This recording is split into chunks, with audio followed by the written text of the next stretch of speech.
Have you ever been in a neighborhood where the no parking Wednesday, usually those signs are red on a white, but there's some neighborhoods where they're just rust, and then the letters and the little outline are kind of this white residue, so they're sort of negative, like the shadows left after Hiroshima was bombed. Those are called underserved neighborhoods. I'm a Lyft driver, and I like lifting in those neighborhoods because people are nice. And a lot of times they take short trips, and sometimes you want to rack up a bunch of rides to meet a quota and get a bonus. And people are going to the laundromat, and people are going to the grocery store, or coming home from the grocery store, coming home from the laundromat. So it's great. You can just circle around helping people out. And also, people are nicer in those neighborhoods. In rich neighborhoods, especially white rich people, they're kind of uppity. So, I was doing that one afternoon. This was very early when I started driving for Lyft. And I was going around helping the people in the underserved neighborhoods. And it was about the end of the afternoon. The sun started going down, and I got a notice for a ride for Maurice. And I pulled up to the curb, and I noticed this was a particularly underserved neighborhood. This neighborhood had no streetlights. It was very dark, and there didn't seem to be any buildings. It was like an open field, and it was dark, and there seemed to be sentinels, like guardians of the area, kind of meandering about. And I pushed that I had arrived, and I confirmed the arrival, and I waited for Maurice, but I wondered, where's Maurice going to come from? And I waited. And I waited, and your wait time is included in your fare. And 5 minutes. We don't get paid a lot for time, by the way, in case you didn't know that. We get like micro pennies per hour. Lyft is a racket. So I'm waiting. I'm like, where's Maurice? Where's he going to even come from? But out of the horizon, the darkened horizon, comes this very slender figure, slowly walking. He's got one big dreadlock that he's kind of, in my imagination or my memory, he's kind of wearing it like Salma Hayek is wearing that python from Dusk Till Dawn. He's walking, he's very slow, he's very thin. His clothes seem kind of wet, like clinging to him. But they're not wet, they're just very shiny. And he's walking slowly, like looking at me isn't going to give you an image of that. You have to use your imagination. He's wearing skinny jeans. I can't wear skinny, nothing skinny about, my skin isn't skinny. So he arrives at the car, he opens the back door, I say, hello, Maurice. And he says, oh, you know my name.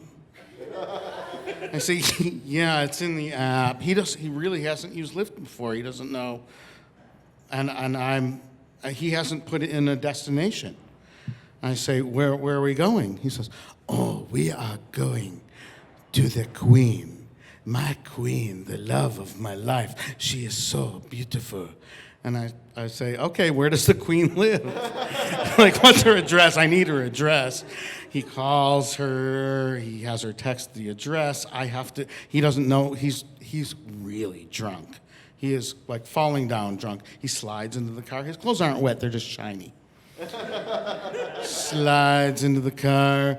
Gives me the address. I type in the address. I'm like, it's 55 minutes. It's like in Northridge or something. And he says, are we there? How long till I'm like, it's 55 minutes. And he passes out. And he wakes up 2 minutes later and he says, are we there? How far are we? And I'm like, we're like 53 minutes. And then he's on the phone. I hear him say, I'm about 10 minutes away. And I'm like, I want to yell, it's not 10, we're like 53 minutes away. But I don't, because I have boundaries. And if he wants to start his relationship with the queen and love of his life full of lies, that's up to him. That's his business.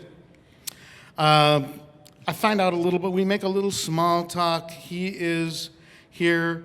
He's from the Central African Republic, or RCA, which I knew because I had a professor in college from the RCA, or Central African Republic, and he was impressed that I knew that, and he enjoyed that I was from Detroit and that I was playing funk music from the 70s, and he was a music producer, and then he passed out, and then he woke up again, and I asked him, so what are you doing in LA? What made you come to LA? How long? He said, LA, Los Angeles, is an animal, and I am an animal. And then he passed out. And then he woke up and said, are we there? And I said, no, we're not there. And then he got another call, or he called her and said, he's 10 minutes away. He lied again, and then he passed out again. And this kind of repeated. And he said, can we stop at the gas station? I have to get something. And I said, sure. And he said, I'll get you a pack of cigarettes, which at that time I smoked. This was quite a while ago. And I said, okay. And he said, what do you smoke? And I said, these American Spirit Yellow, which is what everybody smoked, because we all bummed from each other, and that was the thing that you smoked. And he said, Spirit Yellow, American Yellow, American. And I said, American Spirit Yellow. But if you say either American Spirit, Spirit Yellow, or American Yellow, I think he's going to get it. So just say two of those words. And he said, okay, I'll be very quick. And he went into the gas station, and I had no faith that he would bring me back a pack of cigarettes. And spoiler alert, he didn't. So I'm waiting. Wait time is included in your fare. I'm waiting. And I'm thinking, is this really worth it? What is happening here? He's like talking about his queen. He doesn't even know her address. Should I just leave? Like, what if I just left? He'd have to cancel the ride, and then I'd get $5. Well, because that's not a very good amount for driving so far, 55 minutes, and then driving back. But it's better than nothing. But am I really going to get nothing? I mean, they have his credit card, and then I see him emerge from the gas station, but doesn't come toward me. He goes across the front of the gas station, and he goes to this brick wall, and then he goes behind this brick enclosure, and then he's gone. And I'm thinking, okay, well, wait time is included in your fare. And then he emerges, and he comes to the car, and he says, they would not let me use the bathroom. And I said, oh, yeah, that happens. I didn't know that's what you wanted, but that happens. And I didn't get cigarettes, as I told you before. And then we continue on to the destination, which is it's not an underserved area, but it is underserved by streetlights. I can't see anything, but it's more of a suburby kind of thing. And everything's dark, and the windows in the house that we're at are dark, and he suddenly can't get her to answer his texts, and he can't get her to answer the phone, and we're waiting, and he says, I will go get her. So he goes to get her, and then I'm waiting, and I'm thinking, should I just go? Should I just leave? Should I just bag this? Like, what am I waiting for? Is this it? And then eventually he comes back, and he's got this beautiful woman with her. She's very lovely. She's blonde, and she's in a slinky dress, and she gets in the car, and he gets in the car, and and her voice is like olive oil. Like it's like a combination of olive oil and Jennifer Lopez if she's being really ethnic, and I can't do it. It would be offensive if I tried to do it. So I'm gonna do Chloe. Have you seen Sid and Nancy? Chloe Webb from Sid and Nancy. Like, Sid. So this is her. She's squawking like this, and he's Pepe Le Pewing like, oh, I really admire you, but I hardly know you, and it's like, I didn't know he was gonna. And apparently, they have mutual friends, and it seemed like she was going out with some guy, and he saw him dump her, and he's always had his eye on her. So, and he pulled back on the Pepe Le Pew a little bit because he was realistic. He wasn't macking so hard, but it was olive oil and Pepe Le Pew in the back seat of my car, going.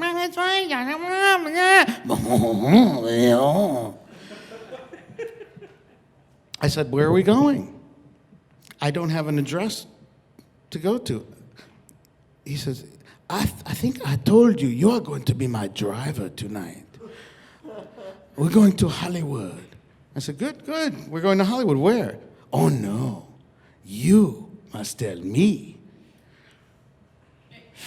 Great. Well, what do you want to do? Do you want to go to the Magic Castle? Or a restaurant, a fine restaurant. We must go to a fine restaurant. Do you know one? And the words come back to me. Los Angeles is an animal, and I am an animal. And I have a brainstorm, and I say, Animal? You're going to go to Animal. That is a great restaurant. Really? Is it a fine restaurant? It is a very fine restaurant. I don't know if you know Animal, or if you've ever been taken there, because if you're here, I'm pretty sure you can't afford to go there. I've had people take me there, and everything there is made out of animals, including dessert. So if they're vegan, they're not going to get anything. But I don't think they're vegans. I don't know, but I was very much a bigot at that time, and I thought, these people are not vegans. She might be a vegan, but her eyebrows are black, but her hair is blonde. I don't know why that was significant to me, but I thought, nah, she's not a vegan. A vegan would have taken the time to dye the eyebrows. At any rate, so we go. It's about a 55-minute ride. She's going, and we do the thing where it's, to the end, there's the highway part, and there's the local part, and we go to Fairfax near Cantors, between Melrose and Beverly, and I take them to the restaurant, and he says, "Thank you very much, Jeffrey." And I say, "You're welcome, Maurice. I hope you have an enjoyable meal." And they go, and I say goodnight, and I hit the little end the ride, and it's $60 fare, which is great. That's the highest amount I've ever earned for one ride. And then I drove the 3 blocks to my house and parked the car and indulged the animal diurnal urge to hibernate. Thank you.